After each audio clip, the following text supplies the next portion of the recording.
क्या कोई वरदान उसे देने वाले से भी ज्यादा शक्तिशाली हो सकता है? क्या कोई भक्त अपने ही भगवान का काल बन सकता है? इस प्रश्न का उत्तर छिपा है भस्मासुर की उस कथा में, जहां महादेव की करुणा ही उनके लिए संकट बन गई। ये कथा है वृकासुर की, एक ऐसा असुर जो त्रिलोक पर शासन करने के लिए किसी भी हद तक जा सकता था। उसने महादेव को प्रसन्न करने के लिए कठोरतम तपस्या आरंभ की। जब वर्षों के ध्यान से बात नहीं बनी तो उसने अपने ही शरीर के मांस को काटकर हवन अग्नि में अर्पित करना शुरू कर दिया। अंत में जब वह अपना शीश काटकर अर्पित करने ही वाला था, तब करुणामयी भोलेनाथ प्रकट हो गए। उन्होंने वृकासुर से वरदान मांगने को कहा। तब उस असुर ने सृष्टि का सबसे प्रलयंकारी वरदान मांग लिया। उसने कहा, प्रभु मुझे यह शक्ति दें कि मैं जिसके भी सिर पर हाथ रखूं वह तत्काल भस्म हो जाए। महादेव अपनी ही प्रकृति से बंधे थे। उन्होंने तथास्तु कह दिया। वरदान पाते ही वृकासुर का नाम भस्मासुर पड़ गया। पर उस दानव की नीयत में खोट था। शक्ति के अहंकार में उसने सबसे पहले उसी शक्ति का परीक्षण स्वयं महादेव पर ही करने का निश्चय किया। वह महादेव को भस्म करके माता पार्वती को पाना चाहता था। पर जैसे ही भस्मासुर ने महादेव की ओर अपना कदम बढ़ाया, एक अद्भुत लीला हुई। वह महादेव के समीप पहुंच ही नहीं पा रहा था। वह जितना आगे बढ़ता,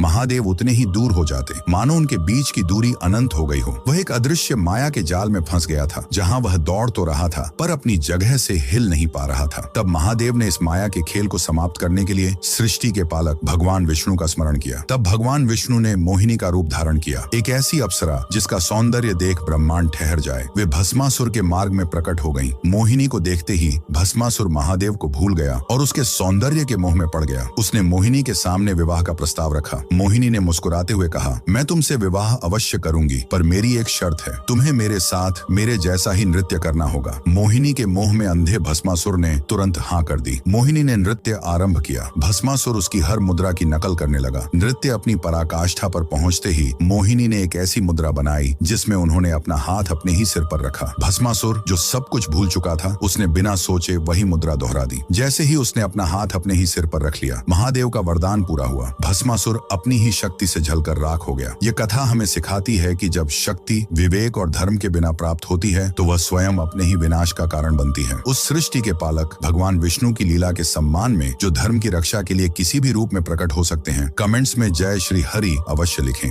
जब पूरी धरती कांप रही थी, देवता डर चुके थे, तब कैलाश पर्वत के नीचे दबा रावण महादेव के लिए शिव तांडव गा रहा था।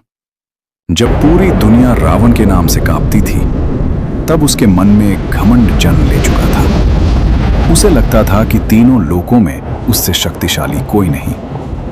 एक दिन रावण अपने पुष्पक विमान में बैठकर आकाश मार्ग से जा रहा था। तभी उसकी नजर हिमालय के बीच स्थित दिव्य कैलाश पर्वत पर